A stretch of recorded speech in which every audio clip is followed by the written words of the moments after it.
La parole est à Alain Leboeuf pour le groupe Rassemblement UMP.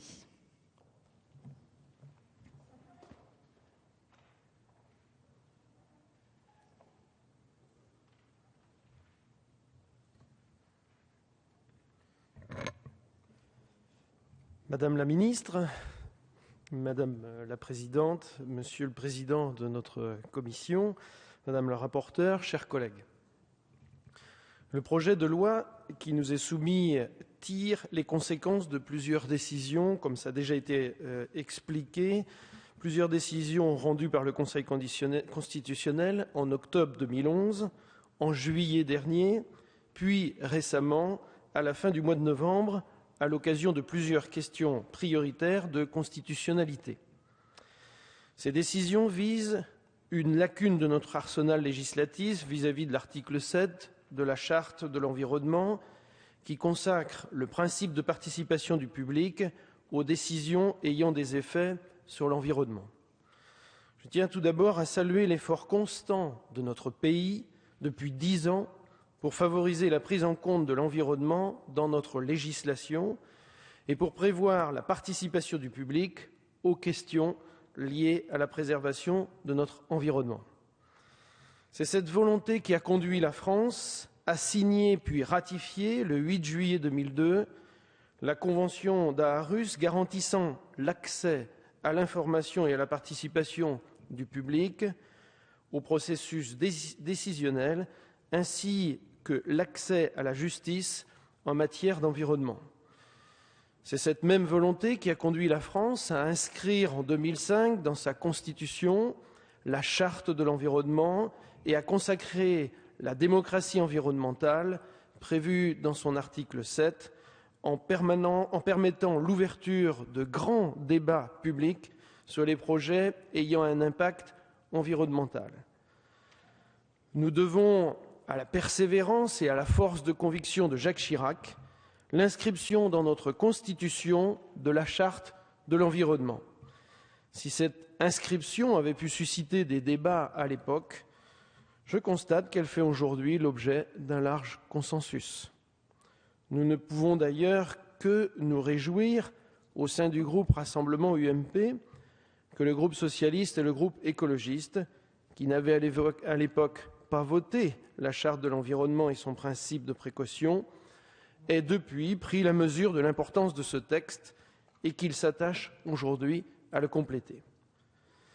C'est un gage de reconnaissance des travaux conduits sous les précédentes législatures par les gouvernements et la majorité de l'époque, travaux conduits par le gouvernement du président Chirac, avec l'adoption de cette Charte de l'environnement en 2004, puis son inscription dans la Constitution en 2005, travaux conduits par le gouvernement du président Sarkozy, sous la direction de François Fillon, avec l'adoption du Grenelle de l'environnement, qui a marqué un véritable tournant dans la politique en matière de défense environnementale. Pour autant, si l'on ne peut que se réjouir de cette reconnaissance du travail de la précédente majorité et de la volonté de poursuivre dans cette voie, je regrette les lacunes du texte qui nous est présenté aujourd'hui. Je regrette tout d'abord que le texte prévoit de recourir à une ordonnance sur des questions aussi importantes que celles du régime des décisions individuelles. Nous déplorons fermement, comme l'a dit Martial tout à l'heure, la volonté du gouvernement de recourir à cette procédure telle qu'elle est prévue à l'article 7 du projet de loi, qui habilite le gouvernement à prendre par voie d'ordonnance des dispositions relatives à la participation du public pour les décisions autres que celles qui sont incluses dans le champ de l'article L. 120-1 du Code de l'environnement, c'est-à-dire notamment les décisions individuelles.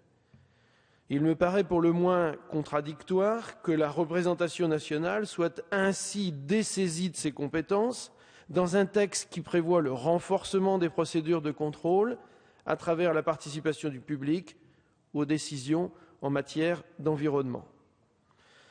Par ailleurs, je souhaite soulever ici d'autres réserves relatives au contenu de ce texte.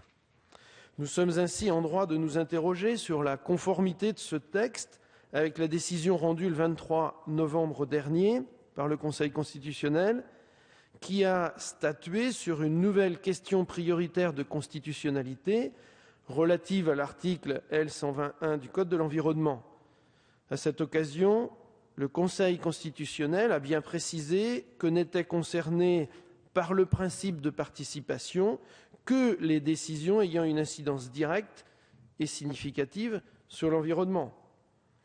Or, le présent texte fait simplement référence aux décisions ayant une incidence sur l'environnement.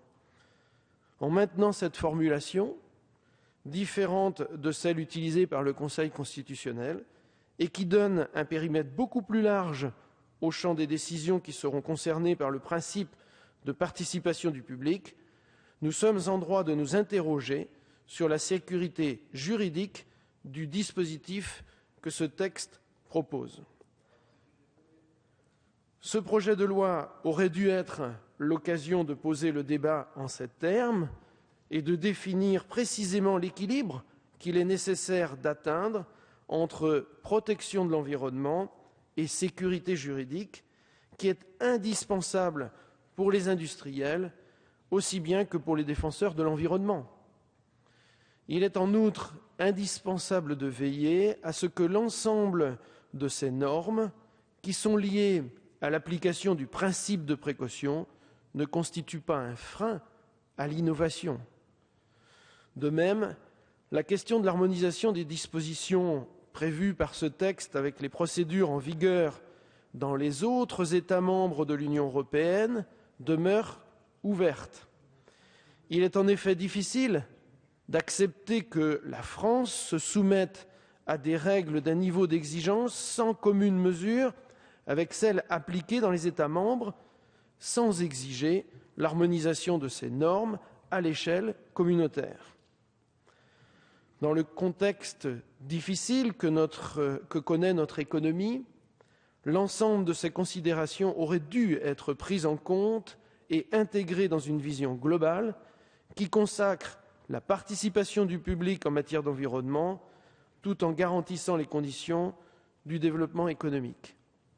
Pour toutes ces raisons, et en dépit de la nécessaire prise en compte des décisions du Conseil constitutionnel, le groupe Rassemblement UMP s'abstiendra sur le vote de ce texte.